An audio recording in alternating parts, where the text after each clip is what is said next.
Zexathara stood before the great crystal dome of the Galactic Council chamber, his 4 arms clasped behind his back as he waited for the High Speakers to finish their debate.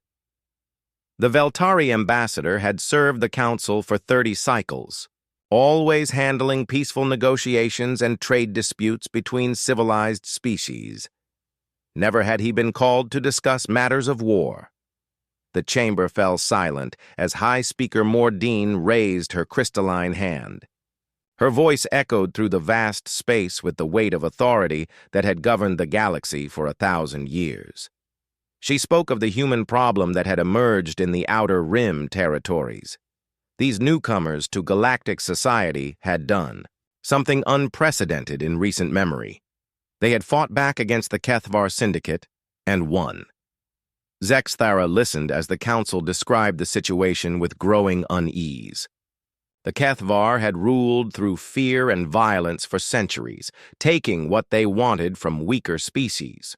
No one had ever successfully resisted them for long, yet these humans, with their primitive technology and small fleet, had not only survived 3 major engagements, but had driven the raiders from 2 star systems entirely. The reports made no sense to the peaceful Veltari. How could a species that claimed to value life and freedom become so effective at destruction when threatened? The Council needed to understand this contradiction before deciding how to handle humanity's application for full membership. They needed an observer who could document human warfare without bias or fear. High Speaker Mordine's attention turned to Zexathara. The assignment was simple in concept but terrifying in practice.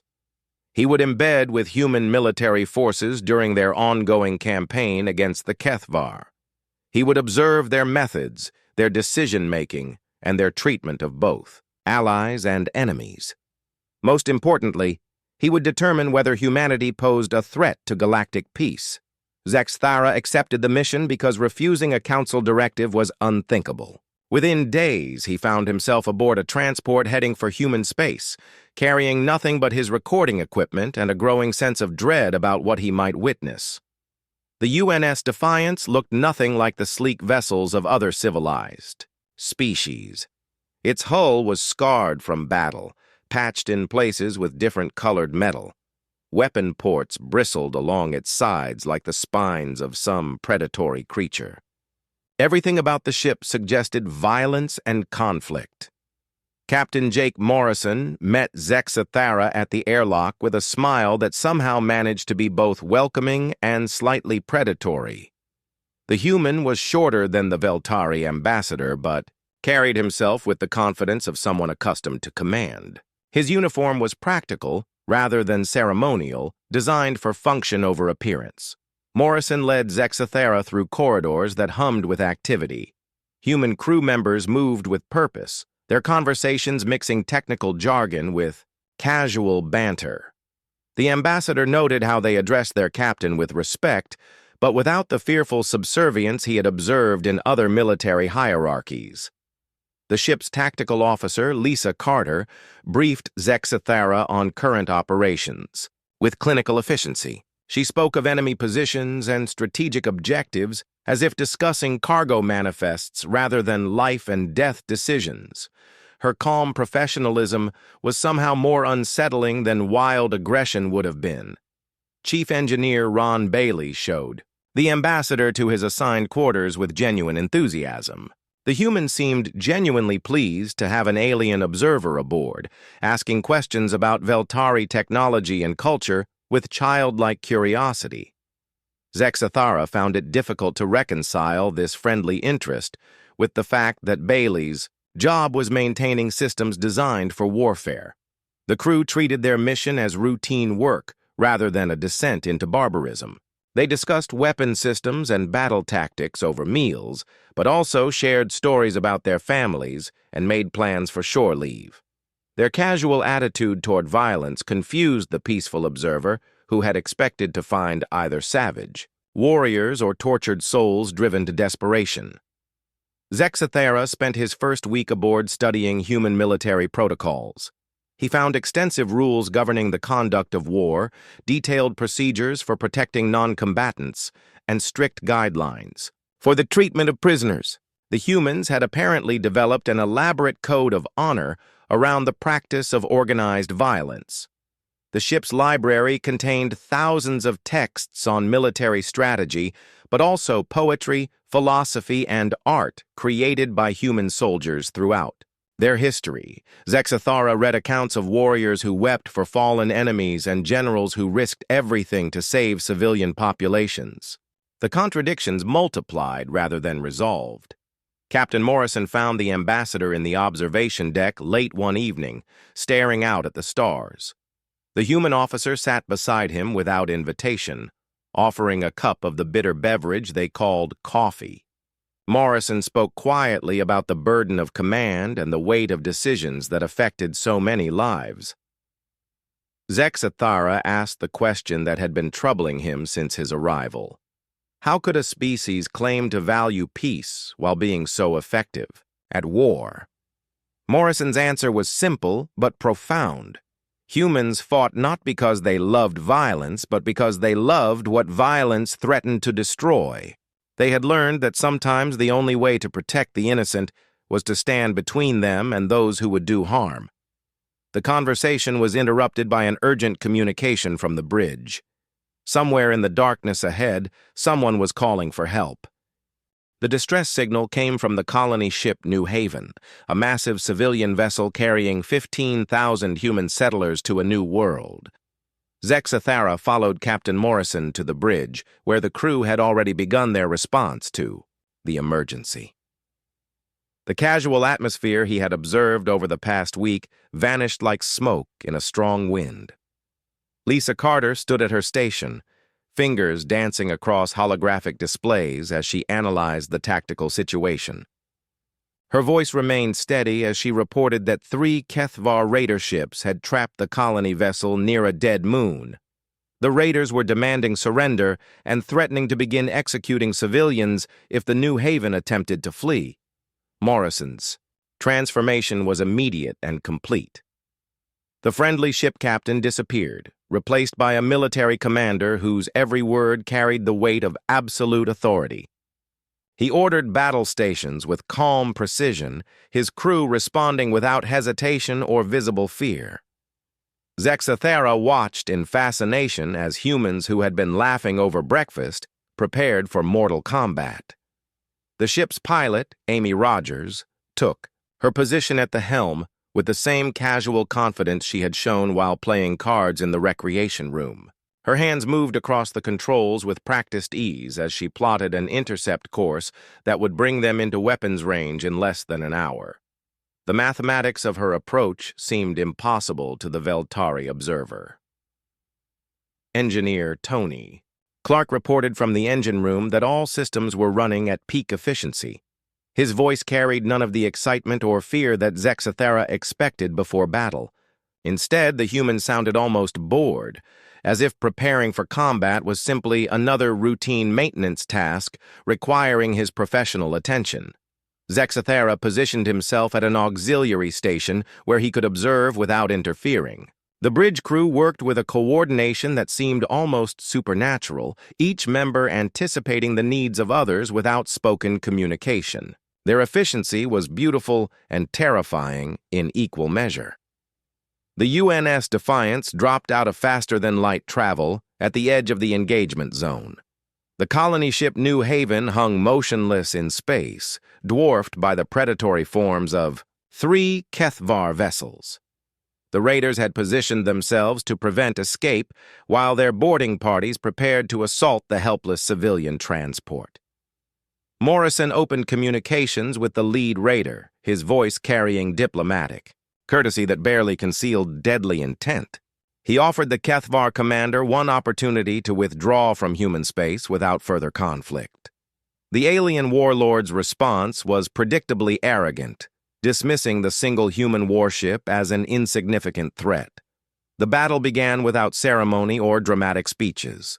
Rogers threw the Defiance into a complex spiral that brought them under the raiders' defensive fire while closing to optimal weapons range. Particle beams and missile volleys filled the space between ships as the human vessel danced through patterns. that defied both physics and common sense. Zexathera gripped his observation console as gravitational forces that should have pulverized every living thing aboard the ship instead left the crew functioning normally. The humans had somehow learned to fight in 3 dimensions while treating the fundamental forces of the universe as mere inconveniences to be overcome through technology and skill. Carter coordinated the ship's weapons with surgical precision, targeting specific systems rather than attempting to destroy the raider vessels outright. Her shots disabled engines, communications, and weapons in sequence, systematically reducing each enemy ship to helplessness without unnecessary destruction of life. The engagement lasted 17 minutes from first shot to final surrender. When the smoke cleared, 2 HFY ships were disabled and drifting, while the third had been completely destroyed when its captain chose to detonate his own vessel rather than face capture. The colony ship New Haven remained untouched, despite having been surrounded by hostile forces. What happened next surprised Zexathera more than the battle itself. The moment the last raider surrendered, the humans immediately shifted from combat mode to rescue operations. Medical teams prepared to treat wounded enemies while engineering crews began planning salvage operations to prevent the disabled ships from becoming navigation hazards. Medic Helen Brooks led a boarding party to the surviving raider vessels, her team carrying medical supplies and emergency equipment instead of weapons. She treated HFY casualties with the same professional care she would have shown human patients, working to save lives that minutes before had been trying to kill her. Morrison ordered the survivors transferred to secure holding areas aboard the Defiance, while rescue teams assisted the colony ship with minor damage from the engagement. The human captain treated captured raiders according to strict protocols that seemed designed more to protect the prisoners than to punish them for their crimes. Zexathera approached Brooks as she finished treating a wounded HFY warrior who had been cursing her in 3 languages throughout the procedure. The medic explained that enemy combatants received the same medical care as friendly forces because healing was not a political act, but a moral imperative. The colony ship's captain transmitted his gratitude as the New Haven resumed course for its destination. 15,000 civilians continued their journey to a new home because a single human warship had been willing to fight impossible odds on behalf of strangers. The mathematics of sacrifice confused the Veltari observer more than the physics of combat.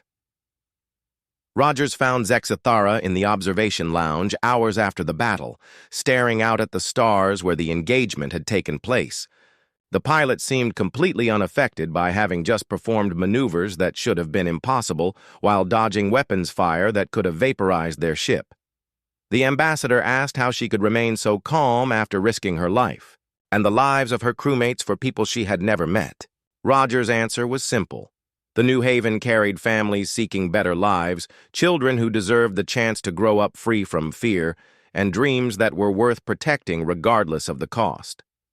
Zexathera began to understand that human warfare was not about conquest or dominance, but about protection and sacrifice.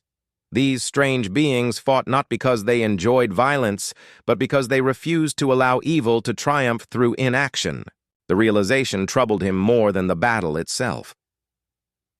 Tony Clark joined them at the observation window, pointing out the distant glow of the New Haven's engines as the colony ship continued toward its new home. The engineer spoke quietly about the families aboard that vessel who would never know the names of the people who had saved them. That night, Zexathera made his first report to the Galactic Council. He described the battle in clinical terms, but found himself struggling to explain the contradiction he had witnessed. How could beings capable of such devastating efficiency in combat immediately transform into compassionate healers for their enemies? 3 days after the New Haven rescue, the UNS Defiance received an urgent priority message that changed everything. Haven Station, a critical supply hub protecting 12 human colonies, was under siege by the largest HFY fleet ever assembled.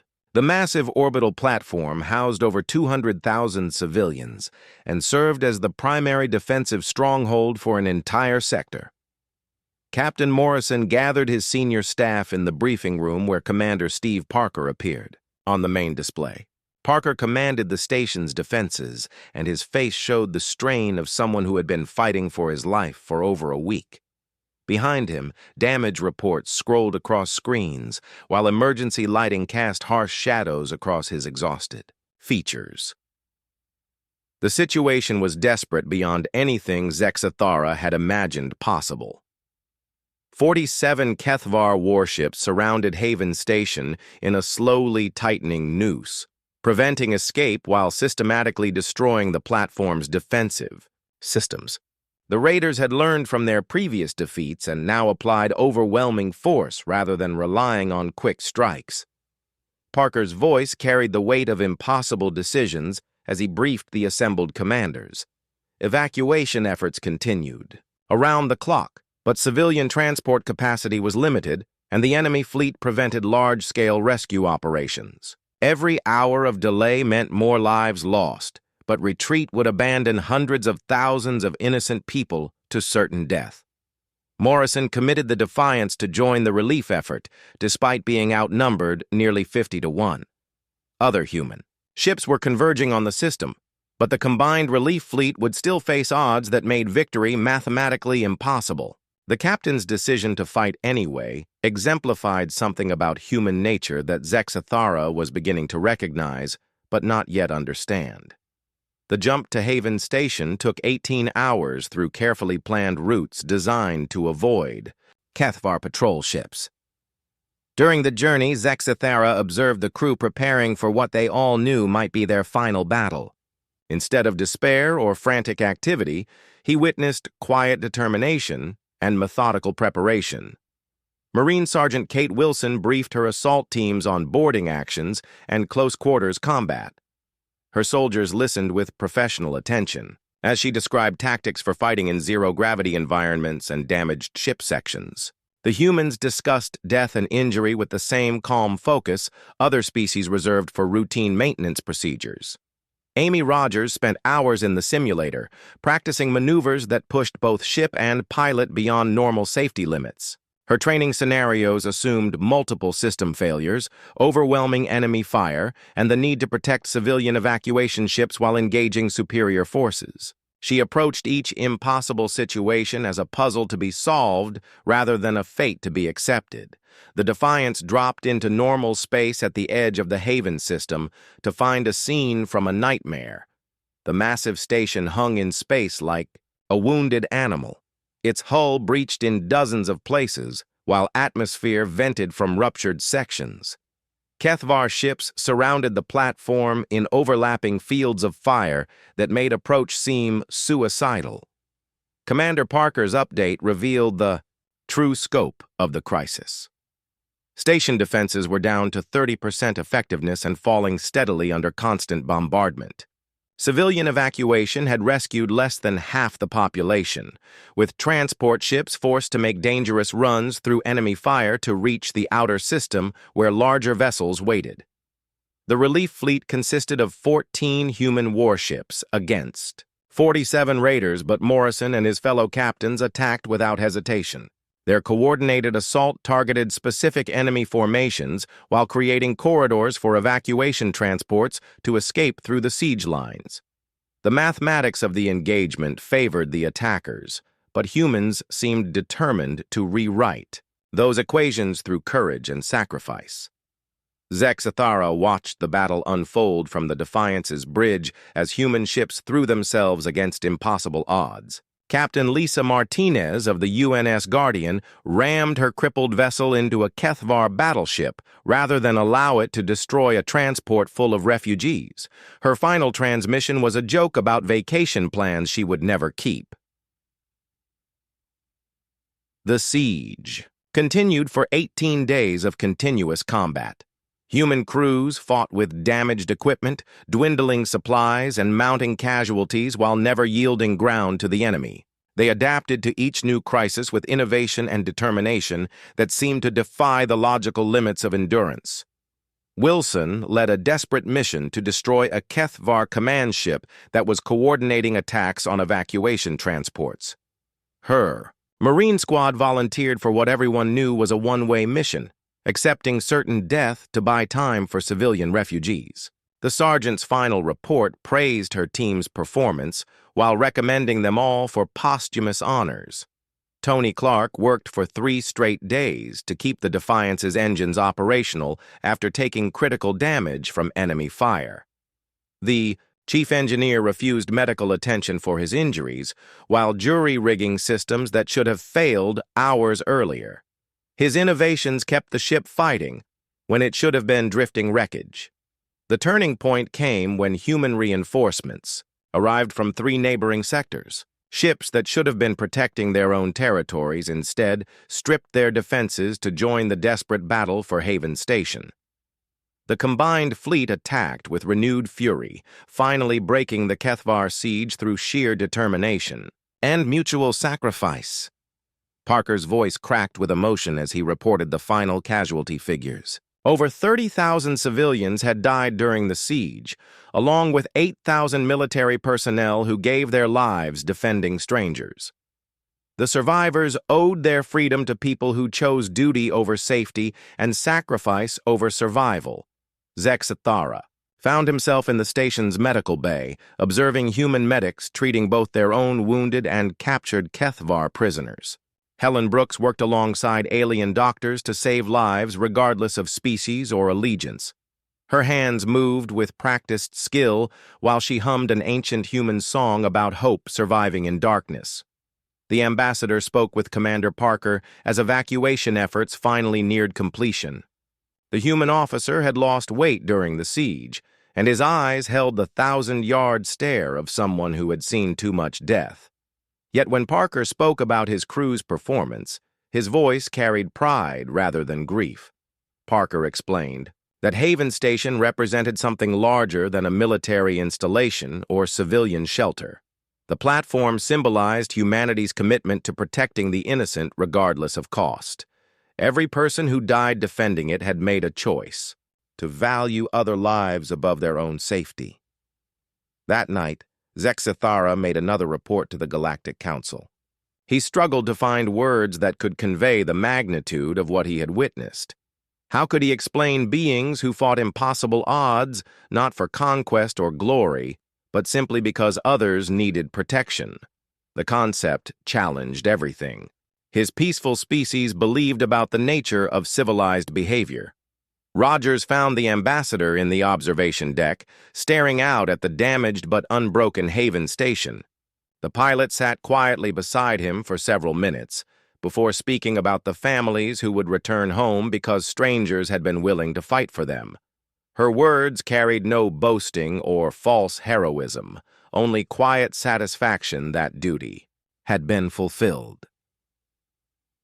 The Defiance departed Haven Station with a cargo of wounded personnel and refugees bound for safer systems. As the massive platform receded into the distance, Zexathara realized he was beginning to understand something fundamental about human nature that his species had never encountered before: the willingness to sacrifice everything for principles rather than survival. The covert mission briefing took place in a shielded compartment deep within the Defiance's hull, where electronic surveillance could not penetrate. Captain Morrison introduced Zexathara to Special Forces operative Dan Murphy, a quiet man whose unremarkable appearance concealed decades of experience in the most dangerous assignments the human military offered. Murphy's team consisted of 4 specialists, selected for their unique skills and absolute reliability. Sniper Kelly Pierce carried weapons capable of precision kills at impossible ranges, while maintaining the gentle demeanor of someone who might teach children in civilian life. Demolitions expert Sam Turner discussed explosive compounds with the enthusiasm of an artist describing his favorite medium. The mission objectives seemed simple enough to warrant such specialized personnel. Intelligence sources had located a HFY labor camp hidden in an asteroid field where prisoners from 6 different species were being worked to death in mining operations. The facility was heavily guarded and considered impregnable, which made it perfect for holding high-value captives the raiders wanted to keep alive. Murphy explained the tactical situation with clinical precision that reminded Zexathera of a surgeon describing a complex operation. The asteroid facility could only be approached through a narrow corridor between unstable rock formations that prevented large ships from attacking directly. Defensive systems included automated weapons platforms and a garrison of elite Kethvar warriors. The plan required Murphy's team to infiltrate the facility, locate and extract prisoners, then escape through the same dangerous approach route while pursued by enemy forces. Success depended on timing, luck, and the ability to improvise. When everything went wrong, the team discussed potential complications with the calm acceptance of people accustomed to impossible assignments. Zexathera found himself included in the mission despite having no combat training or relevant skills. Murphy insisted that an independent observer might prove valuable if diplomatic complications arose during the rescue operation. The real reason, which the operative did not state directly, was that witnessing such a mission would complete the ambassador's education about human warfare. The insertion vehicle was a modified transport designed to appear damaged and adrift among the asteroid debris. Pierce piloted the craft through the treacherous approach with skill that bordered on supernatural, threading between massive rocks while avoiding detection by enemy sensors.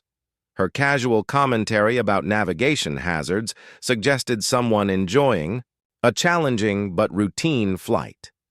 Turner prepared his equipment with the methodical care of a master craftsman.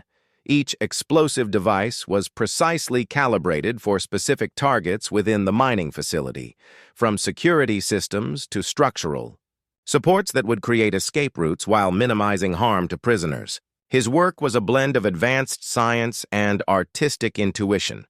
The facility clung to the surface of a metallic asteroid like a parasitic growth, its ugly functional architecture designed purely for efficiency rather than aesthetics. Kethvar guards patrolled in predictable patterns, while automated systems monitored approaches that conventional wisdom deemed impregnable. The raiders had grown complacent after years without serious challenges to their operations.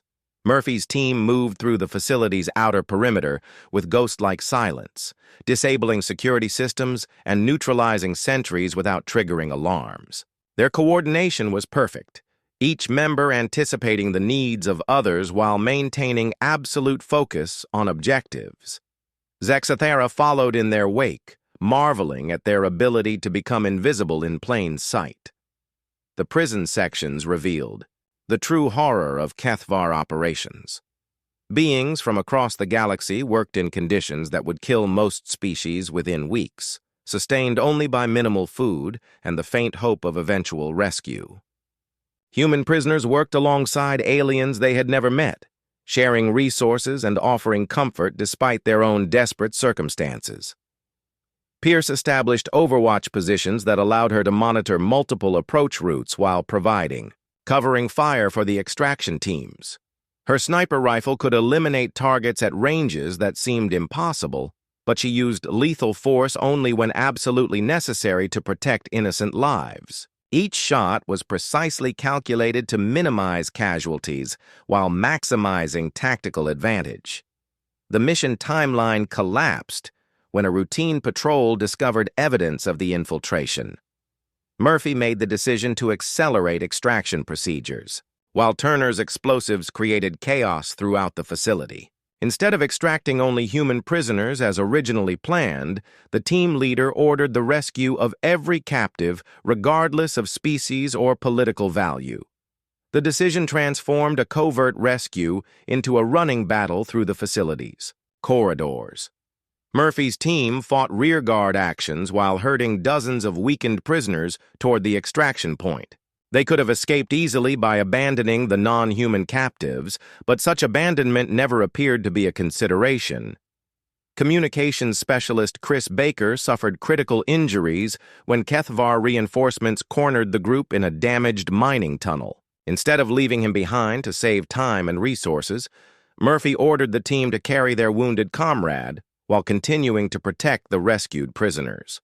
The decision defied military logic but exemplified something deeper about human values. Turner's demolitions created a new exit route through the asteroid's outer shell, but the explosion also attracted attention from Kethvar patrol ships in the area. Pierce's marksmanship kept enemy forces at bay while the evacuation continued, her rifle finding targets in impossible conditions, while ammunition supplies dwindled toward zero. The escape through the asteroid field became a nightmare of pursuit and evasion as damaged ships limped toward friendly space.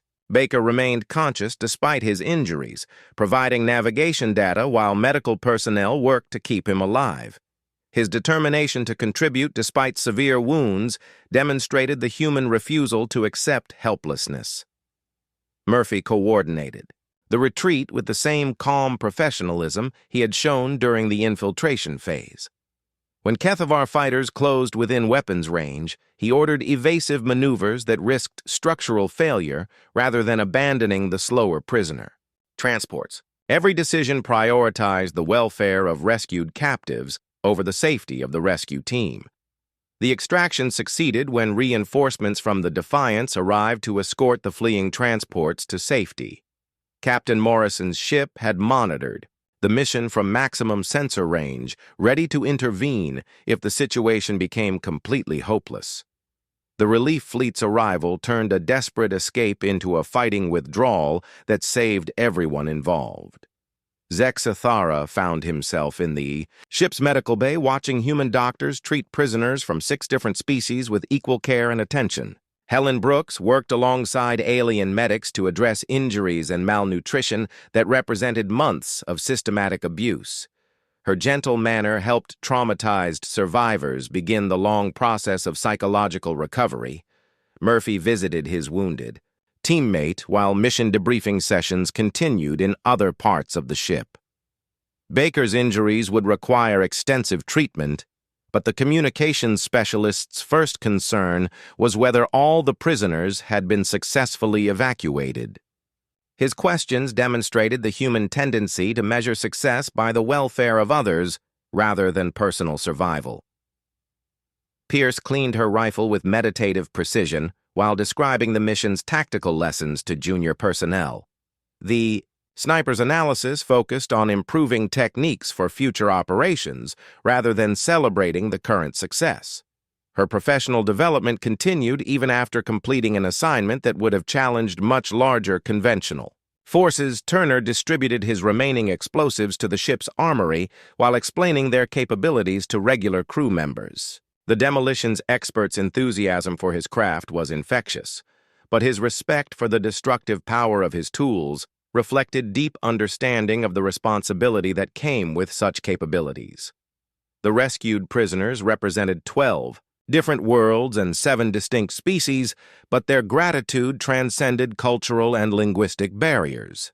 They had been saved by humans who risked everything for beings they had never met simply because rescue was the right thing to do. Their freedom had been purchased with courage rather than political calculation. That evening, Zexathara made another report to the Galactic Council. He described the mission's tactical aspects in detail, but struggled to convey the moral dimensions of what he had witnessed. How could he explain a species that would risk elite soldiers to save prisoners who offered no strategic value except their inherent worth as living beings? The message that arrived at Terra Nova changed everything for humanity's war against the Kethvar Syndicate. Admiral Grace Taylor stood in the command center of the planet's orbital defense platform, watching tactical displays that showed the largest enemy fleet ever assembled moving toward their position. 300 Kethvar warships approached the system in perfect formation, their intent unmistakably genocidal. Terra Nova was humanity's crown jewel in the Outer Rim, home to 12 million colonists who had spent decades building a new civilization from the raw materials of an untamed world. The planet's agricultural systems fed half the human colonies in the sector, while its industrial complexes produced everything from starship components to medical supplies for frontier settlements. Zexathara stood beside Admiral Taylor as reports flooded in from scout ships monitoring the enemy advance. The Kethvar fleet included ships from a dozen different raider clans, united under a single warlord whose hatred for humanity had grown into an obsession. This was not a raid for profit, but a war of extermination designed to break human resistance permanently. The human defense fleet numbered 63 ships against 300 enemies, odds that made victory mathematically impossible by any reasonable calculation. Standard military doctrine called for immediate evacuation of civilian populations and strategic withdrawal to more defensible positions. No competent commander would choose to fight such a battle under any circumstances. Taylor's response to the crisis revealed something about human nature that continued to baffle the Veltari observer. Instead of ordering retreat, the admiral opened communications with every ship captain in the fleet. She presented the tactical situation without minimizing the hopeless odds, then asked each commander to make their own decision about whether to stay and fight. Captain Morrison was the first to respond, his voice carrying across the communication channel with quiet determination. The UNS Defiance would remain in the system regardless of orders, because running away meant abandoning 12 million innocent people to certain death. His crew had voted unanimously to stay, understanding that their ship might not survive, but choosing duty over survival. One by one, other captains made the same choice. Captain Janet Phillips of the heavy cruiser. Valiant explained that her crew had families on Terra Nova who deserved protection regardless of cost. Commander Rick Burton of the destroyer Swift acknowledged the impossible odds, but refused to let evil triumph through unopposed force. Zexathara watched the human decision-making process with growing amazement. No threats or orders were issued from higher command. Each ship, each squad, each individual soldier chose to stay based on personal conviction rather than military obligation. They knew many would die, but they stayed anyway because the alternative was unthinkable. The civilian population began evacuation procedures despite knowing that transport capacity could save less than half the planetary population before the enemy arrived. Families with young children received priority, while able-bodied adults volunteered to remain behind and assist with defensive preparations. The mathematics of sacrifice played out in millions of individual decisions. Pilot Jack Foster prepared his fighter squadron for missions that pushed both equipment and human endurance beyond normal limits. His pilots were young men and women who had joined the military to protect their homes and families, not to die in hopeless battles against impossible odds. Yet they checked their weapons and reviewed their tactics with the professional calm of veterans. Engineer Mary Davis worked 18-hour shifts to bring Terra Nova's planetary defense systems online, while jury-rigging weapons platforms that had never been tested under combat conditions. Her teams performed miracles of improvisation, turning civilian infrastructure into military assets through pure determination and technical skill. The battle began when Kethvar scouts entered the outer system and immediately encountered resistance from human patrol ships. These preliminary skirmishes were brief and brutal, serving primarily to demonstrate the enemy's overwhelming numerical superiority. Yet human ships fought with desperate courage, inflicting casualties far beyond their theoretical capability. Admiral Taylor coordinated the defense from her orbital command center, while planet-based artillery provided supporting fire for the outnumbered fleet.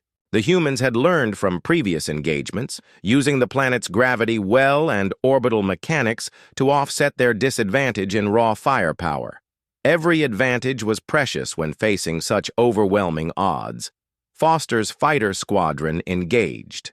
Enemy formations in swirling dogfights that turned space around Terra Nova into a deadly maze of energy beams and missile trails. Human pilots flew with skill and courage that impressed even their enemies, but individual heroism could only accomplish so much against such numerical superiority.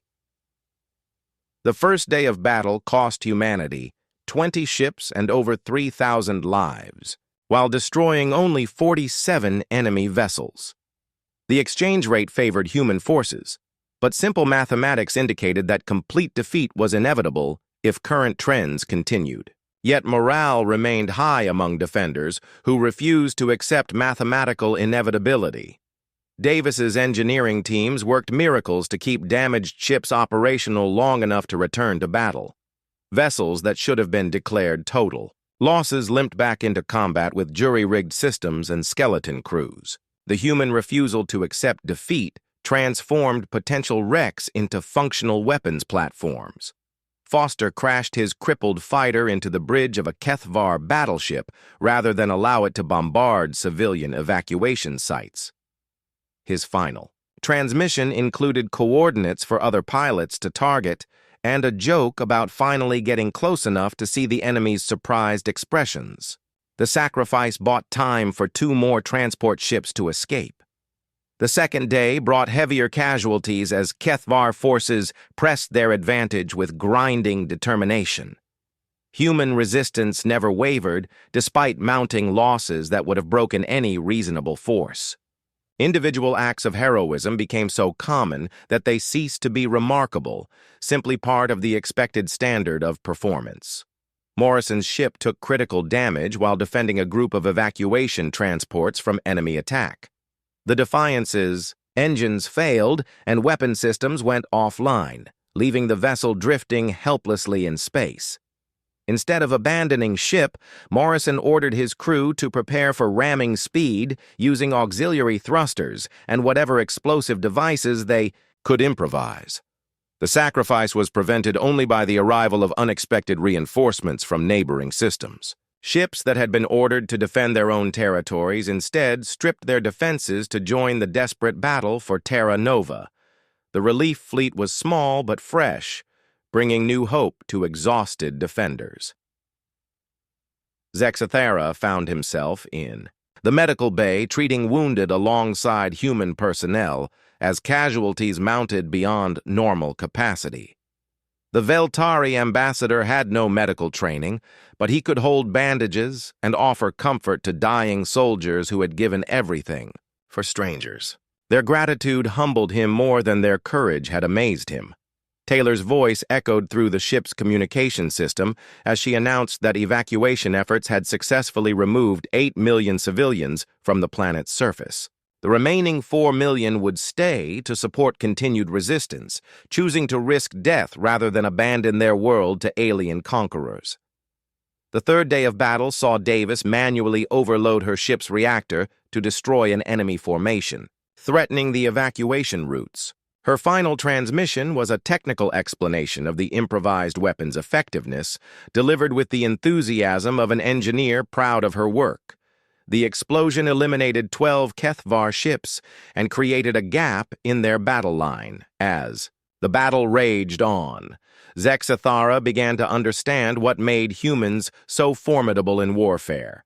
It was not their technology or tactics or physical capabilities, but their absolute refusal to accept defeat when fighting for something they considered worth protecting.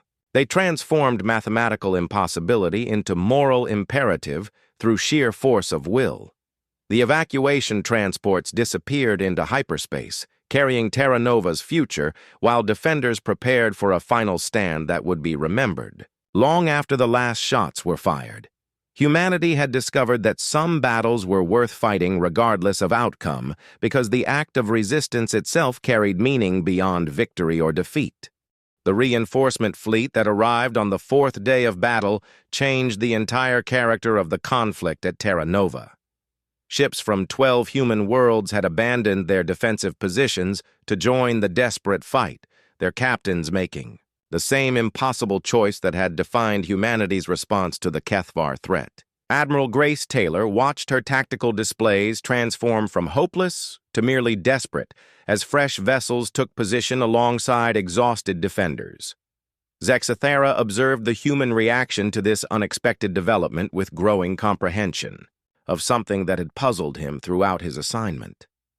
The relief fleet had not been ordered to Terra Nova by higher command, but had responded to emergency broadcasts describing the colony's plight. Individual captains had chosen to risk their own worlds to save strangers they had never met. Captain Morrison stood on the bridge of the battered UNS Defiance as repair crews worked frantically to restore combat capability to his wounded ship. The vessel had survived 4 days of continuous battle through a combination of superior crew performance and pure luck, but its condition bordered on catastrophic. Yet Morrison refused suggestions to withdraw for repairs while the battle continued. The tide of battle shifted as fresh human ships engaged Kethvar forces that had grown overconfident after days of numerical superiority. The enemy warlord had expected easy victory over demoralized defenders, but instead faced renewed resistance from forces that seemed to grow stronger through adversity. Human tactical coordination reached levels that impressed even hostile observers. Amy Rogers returned to active duty despite injuries sustained when her fighter had been shot down during the second day's fighting. The pilot's burns were barely healed, and her replacement aircraft was a patched-together collection of spare parts, but she insisted on participating in the climactic assault that would determine Terra Nova's fate. Engineer Tony Clark worked with civilian technicians to transform the planet's industrial facilities into improvised weapons capable of supporting the orbital battle. Mining lasers became defensive artillery, while cargo haulers were converted into missile platforms that could deliver devastating attacks against enemy formations approaching too close to the planetary surface. The final assault began when Admiral Taylor ordered a coordinated attack against the Kethvar command ship, whose destruction would disrupt enemy coordination. The mission required human forces to penetrate overlapping defensive fields while accepting casualties that would cripple their remaining strength, but victory depended on eliminating the warlord who had united the raider clans. Zexathara accompanied. The boarding party that fought its way through the enemy flagship's corridors toward the bridge where the Kethvar warlord waited with his personal guard. The combat was brutal and personal, fought with hand weapons in confined spaces where individual courage mattered more than technological superiority. The alien warlord's final stand exemplified everything that made the Kethvar dangerous to galactic civilization. He fought with savage fury and tactical cunning, using every advantage his ship's design provided while showing no concern for his own followers' survival. His death came only after human marines had paid a terrible price in blood and sacrifice. Morrison found Zexathara in the observation deck hours after the battle's conclusion, staring out at the debris field that marked the remains of 300 enemy ships and 60 human vessels. The captain sat beside the Veltari ambassador without speaking, both beings contemplating the cost of humanity's desperate victory. The ambassador finally asked the question that had haunted him throughout. His assignment with human military forces. How could they bear the weight of such losses while continuing to function as rational beings? Morrison's answer was characteristically direct. Grief was the price of caring about something larger than personal survival, and that price was worth paying.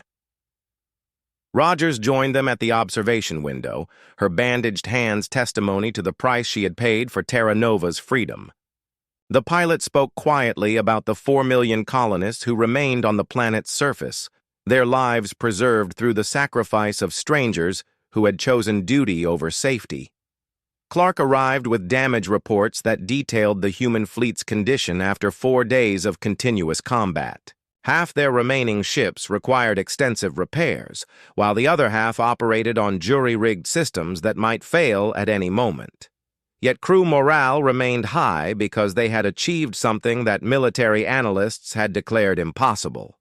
Admiral Taylor's final briefing revealed the true scope of what had been accomplished at Terra Nova. The defeat of the largest Kethvar fleet in recent history had broken the Raider Confederation's power throughout the Outer Rim. Other species would no longer face the constant threat of alien predators who had terrorized the galaxy for centuries. The cost had been enormous, by any measure except the human standard of acceptable sacrifice. 12,000 military personnel had died defending a world most of them had never seen, their lives given freely for the principle that innocent people deserved protection regardless of political or strategic considerations. Zexathara spent His final week aboard the Defiance observing the aftermath of victory as human forces began the long process of rebuilding their strength. Repair crews worked alongside civilian volunteers to restore damaged ships, while medical teams treated wounded with the same professional care they had shown throughout the campaign. The ambassador's reports to the Galactic Council grew longer and more complex as he struggled to convey the fundamental nature of human warfare. These beings did not fight for conquest or dominance, but for protection of values they considered more important than individual survival. Their military strength came not from superior technology, but from absolute commitment to principles. Morrison accompanied Zexathara to the transport that would carry him back to council space, their conversation covering topics that ranged from military tactics to philosophical questions about the nature of courage. The captain's insights helped the ambassador understand that human warfare was ultimately about hope rather than destruction. The final piece of understanding came when Zexathara realized that humans fought not because they loved war, but because they loved peace enough to die for it.